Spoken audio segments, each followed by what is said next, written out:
Hello student, आज हम करेंगे class 11 book keeping accountancy chapter number 3 general. इसका हम पार्ट 1 कर रहे हैं। प्रैक्टिकल प्रॉब्लम नंबर है 9। इसको मैं 2 पार्ट में डिवाइड कर रही हूँ क्योंकि इससे वीडियो ज्यादा लंबा नहीं होगा और आपको अच्छे से समझ में आ जाएगा। तो हम जो पहला पार्ट कर रहे हैं वो पार्ट 1 में है। तो क्वेश्चन देखिए, ये दिया हुआ है। क्वेश्चन नंबर 9 दिया है, journalize the following transaction in the books of Hero Enterprises. हमको हीरो एंटरप्राइजेस की बुक में एंट्री करना है। तो फटाफट से इसका फॉर्मेट देख लेते हैं। सबसे पहले हम लिखेंगे, जब हम क्वेश्चन सॉल्व करेंगे तो हम यहाँ पे लिखेंगे सॉल्व्ड या सोल्यूशन, जो भी आपको लिखना है। ऊपर हेडिंग आ जाएगी इन the books of Hero enterprises. जो भी क्वेश्चन में नाम लिया जाएगा वो उसका नाम यहाँ पे आ जाएगा। यहाँ पे हम लिखेंगे जनरल एंट्री। इसका फॉर्मेट सिंपल सा बनता है, date, particulars, LF number, debit amount rupees में और क्रेडिट अमाउंट रुपीस में। ये इसका सिंपल सा फॉर्मेट है। तो चलिए हम आगे का क्वेश्चन स्टार्ट करते हैं। क्वेश्चन दिया हुआ है, देखिए, बैलेंस ऑन 1 अप्रैल 2019। ठीक है, कैश एट बैंक रुपीस दिया है 80,000, सन्ड्री डेब्टर्स राम रुपीस 20,000, रहीम रुपीस 30,000, स्टॉक है 55,000 के, बिल्डिंग है 1,50,000 के, और क्रेडिट बैलेंस ऑन 1 अप्रैल 2019 का आपको दिया हुआ है। ठीक है, तो अब स्टार्ट करते हैं। ये अपने पास पुराना बैलेंस है, अब हमको उसकी एंट्री करना है। आप सभी से रिक्वेस्ट है कि वीडियो को पूरा एंड तक देखिएगा। तो चलिए, मेरी बुक थोड़ी पुरानी है लेकिन ट्रांजेक्शन सारे सेम है। यहाँ पे हम लिख देंगे 2019 अप्रैल। सबसे पहले क्या दिया हुआ है, बैंक बैलेंस। तो लिख देंगे हम बैंक अकाउंट, डेबिट, कितना दिया हुआ है टोटल 80,000 यानी कि 80,000। फिर हमारे दिए हुए हैं सन्ड्री डेब्टर्स। तो जैसा क्वेश्चन में लिखा हुआ है हम वैसे ही सेम लिखते जाएंगे, सन्ड्री डेब्टर। देखिए, सन्ड्री डेब्टर्स में कौन कौन है, 2 हैं। एक तो राम का 20,000, रहीम का 30,000। तो हम दोनों को ऐड करके अमाउंट टोटल हम लिख देंगे 50,000। उसके बाद यहाँ पे दिया हुआ है, अगला दिया है स्टॉक दिया है आप उनको। स्टॉक दिया है 55,000 का, और दिया है बिल्डिंग अकाउंट डेबिट। ये सारी चीजें क्या होती है, किसी भी कंपनी की एसेट्स होती हैं। तो हम यहाँ लिख देंगे 1,50,000। इसमें क्या लिखा था, credit balance on 1 April 2019। Credit balance दिया है, सन्ड्री क्रेडिटर दिए हुए हैं। ठीक है, स्वप्ना और रोहित, एंड बैंक लोन दिया है। तो हम सबसे पहले लिख लेते हैं हमारे जो भी बैंक लोन है वो कितना है। तो हम यहाँ पे लिखेंगे 2 बैंक लोन। बैंक लोन है 50,000 का, 50,000 का। और हमारे जो क्रेडिटर्स हैं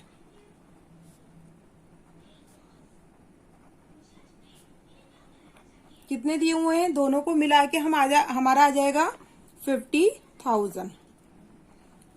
तो हमारे जो फाइनल हमारी जो कैपिटल है वो हम कैसे निकालेंगे, सिंपल, डेबिट का टोटल करेंगे, डेबिट माइनस क्रेडिट अमाउंट। ठीक है, तो हमारा पूरा टोटल कितना आ जाएगा, उसमें से हम माइनस कर देंगे क्रेडिट का 1 लाख। तो हमारा आंसर आ जाएगा 2,35,000। यानी कि हमारी जो कैपिटल है वो कितनी आ गई, 2,35,000। डेबिट का अमाउंट टोटल करेंगे, माइनस करेंगे क्रेडिट का अमाउंट, यानी कि assets minus liabilities equal two is capital. ठीक है, ये मैं पहले भी वीडियो में आपको अच्छे से बता चुकी हूँ, वहां से भी जाके देख सकते हैं।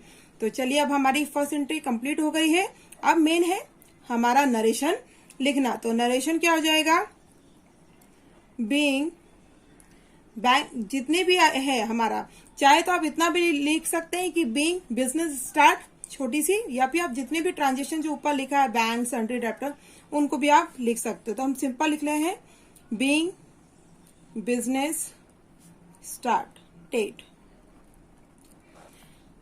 आपको नरेशन लिखना बहुत कंपलसरी है। एग्जाम में यदि नरेशन नहीं लिखेंगे तो मार्क्स आपके कट जाएंगे। इसलिए मैं पूरी अच्छी तरीके से पॉइंट टू पॉइंट आपको स्टेप बाय स्टेप बताती जा रही हूँ, आप वैसे ही क्वेश्चन सॉल्व करेंगे। तो चलिए आगे का सेकंड ट्रांजेक्शन देखते हैं। अप्रैल 1 के लिए दिया हुआ है purchase goods worth ₹1,50,000 from Prashant and company less 10% trade discount. इसमें देखिए हमने कुछ गुड्स परचेज किए हैं 1,50,000 के फ्रॉम प्रशांत से, प्रशांत एंड कंपनी से, और लेस 10% ट्रेड डिस्काउंट दिया। तो चलिए एंट्री करते हैं। सबसे पहले हम डाल देंगे अप्रैल 1। हमारी एंट्री क्या बन जाएगी, परचेज कर रहे हैं तो हम लिखेंगे परचेज अकाउंट डेबिट टू, किससे परचेज कर रहे हैं, प्रशांत कंपनी से।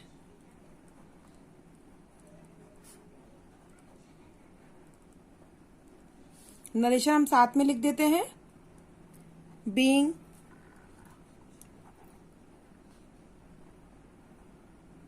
Purchase goods from Prashant and company at the rate 10% trade discount. तो चलिए इसका कैलकुलेशन भी मैं आपको करके बताती हूँ। तो सबसे पहले हम लिखेंगे यहाँ पे वर्किंग नोट। क्वेश्चन है फर्स्ट, इसमें कितने का परचेज किया है, परचेज अमाउंट है हमारा 1,50,000 का, ठीक है। इसमें जो ट्रेड डिस्काउंट है वो कितना दिया हुआ है, 10%। तो बहुत इजी है ट्रेड डिस्काउंट निकालना। 1,50,000 का 10% कितना आएगा, 15,000, यानी कि 15,000। तो ये ट्रेड डिस्काउंट नहीं है, बच्चे अधिकतर ये वाला लिख देते हैं।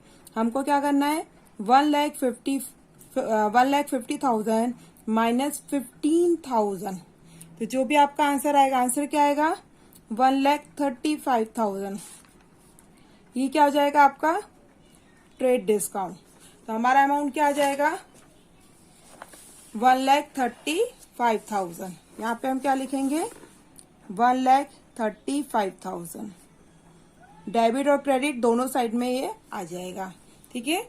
अगला ट्रांजेक्शन क्या दिया हुआ है, ट्रांजेक्शन नंबर डेट अप्रैल 4 की है। Sold goods to mister Amit Sharma ₹70,000 at 10% trade discount on credit. इस ट्रांजेक्शन में क्या हो रहा है, गुड्स सोल्ड हो रहे हैं, किसको हो रहे हैं, मिस्टर अमित शर्मा को। तो हमारी एंट्री क्या बनेगी, mister Amit Sharma account debit to sale account. सबसे पहले डेट डाल लेंगे अप्रैल 4 के लिए, क्या आ जाएगा, किसको सोल्ड आउट कर रहे हैं, mister Amit, mister Amit Sharma account debit to sales account.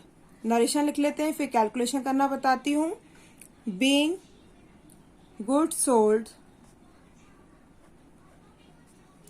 To Amit Sharma and 10% trade discount, इनको भी दिया हुआ है 10% का ट्रेड डिस्काउंट। तो सेम वैसे ही होगा, अमित जी को कितने का सामान बेचा हुआ है, 70,000 का, ठीक है।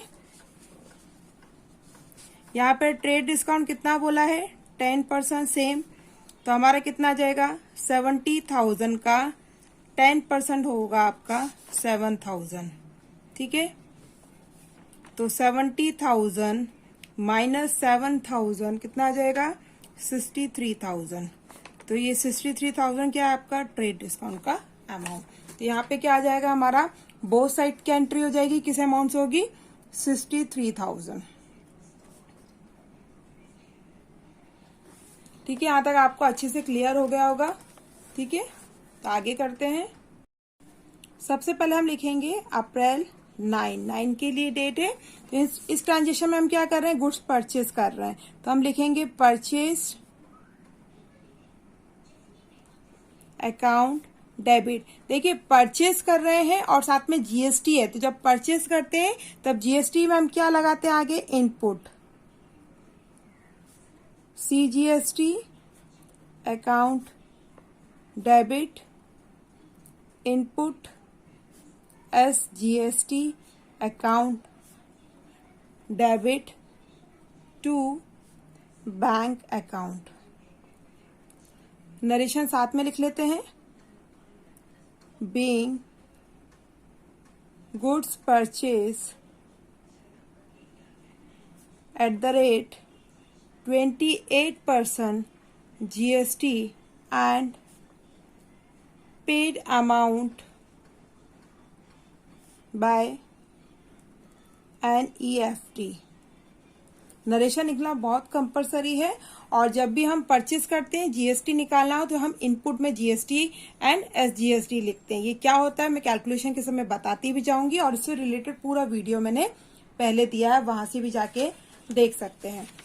तो चलिए हम फटाफट से वर्किंग नोट कर लेते हैं। वर्किंग नोट करने के लिए सबसे पहले जो डेट है वो कब की दी है, 9 की। हमने जो गुड्स परचेज किए थे वो कितने के किए थे गुड्स परचेज, 2 लाख के। ठीक है, आपको जो जीएसटी का रेट दिया वो कितना दिया हुआ है, 28%। मैंने हमेशा बताया जब भी जीएसटी का जो रेट दिया जाएगा उसको हाफ हाफ कर लीजिएगा, यानी कि 28 का हाफ कितना हो जाएगा, 14%। ठीक है, यहाँ पे हमको क्या करना है, सबसे पहले हमको कैलकुलेट करना है सीजीएसटी और दूसरा करना है एसजीएसटी। देखो भाई ये सीजीएसटी और एसजीएसटी क्या होता है, देखिए जब भी हम कोई गुड्स परचेज करते हैं तो हमको उसका हाफ परसेंट यानी कि 28% हमको जीएसटी दिया है, तो उसका आधा यानी कि 14% हमको सेंट्रल गवर्नमेंट को पे करना है और 14% हमको स्टेट गवर्नमेंट को पेमेंट करना पड़ेगा। ठीक है, तो ये किस पे निकलेगा, ये 2 लाख पे निकलेगा। हमने जो परचेज किया अमाउंट है ना 2 लाख का, हमको क्या निकालना है, 14%।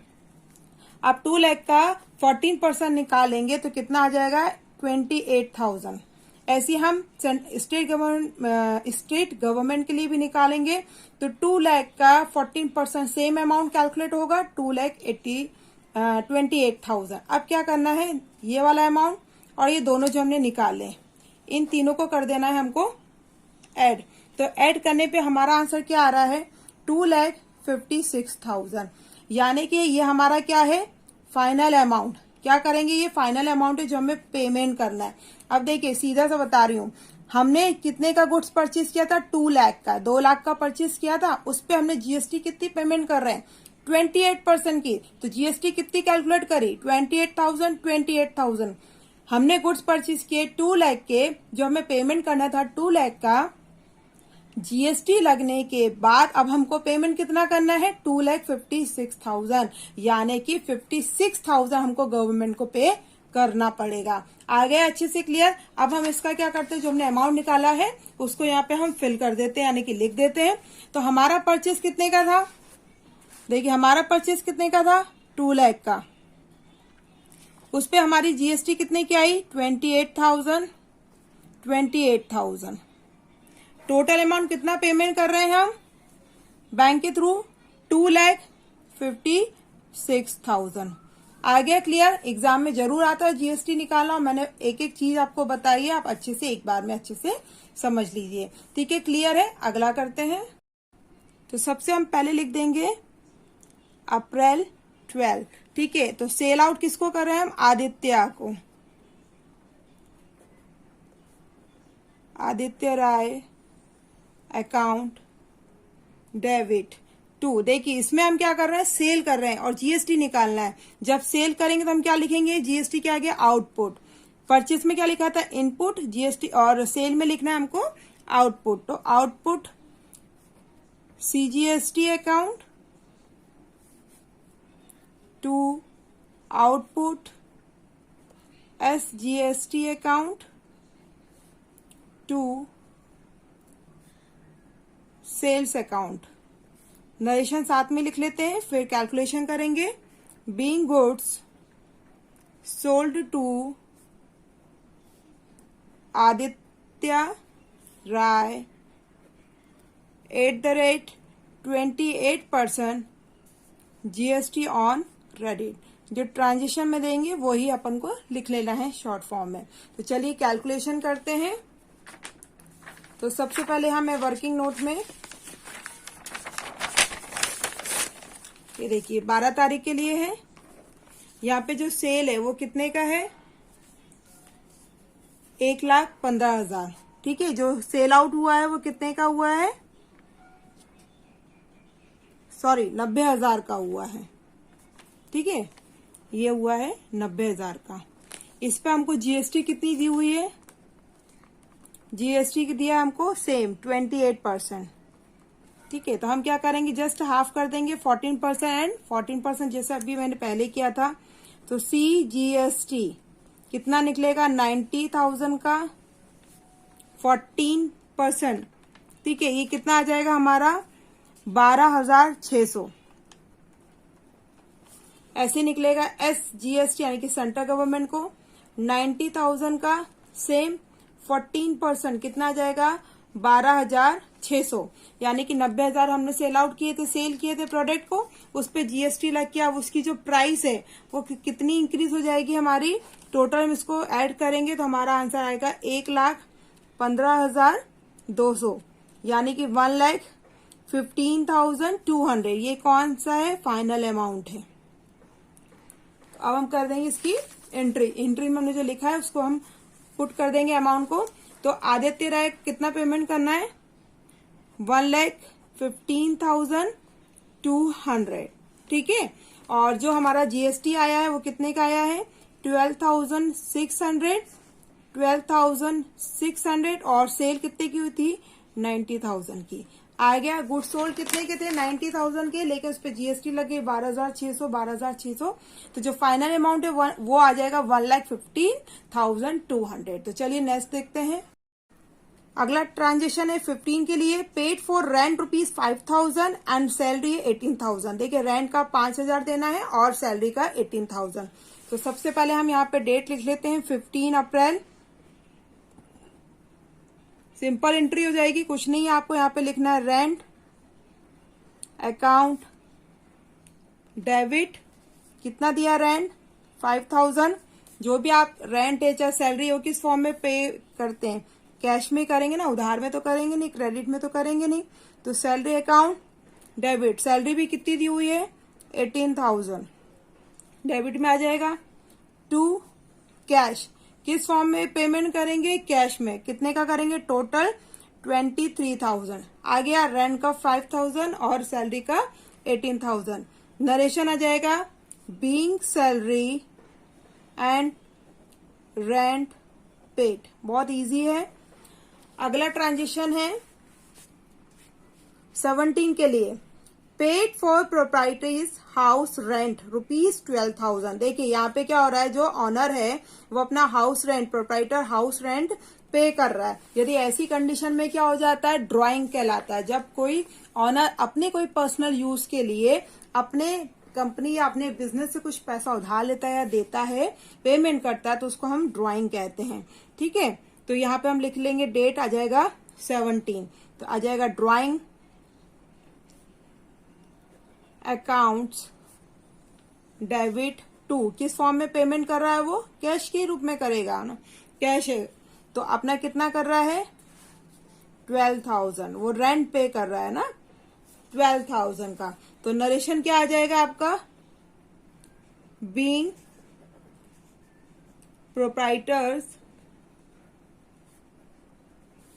House rent paid. ठीक है, पार्ट 1 में मैं आपको अभी तक यही बता रही हूँ क्योंकि वीडियो बहुत ज्यादा लंबा हो जाएगा। तो इसका जो नेक्स्ट पार्ट 2 है मैं तुरंत अपलोड कर दूंगी, तो आप प्लीज पूरा देखिएगा। और इस क्वेश्चन से रिलेटेड अभी यदि आपको कोई भी प्रॉब्लम हो तो आप मुझे कमेंट सेक्शन में कमेंट्स करके जरूर बता सकते हैं। तो चलिए अब मिलते हैं इसके जो पार्ट 2 के साथ।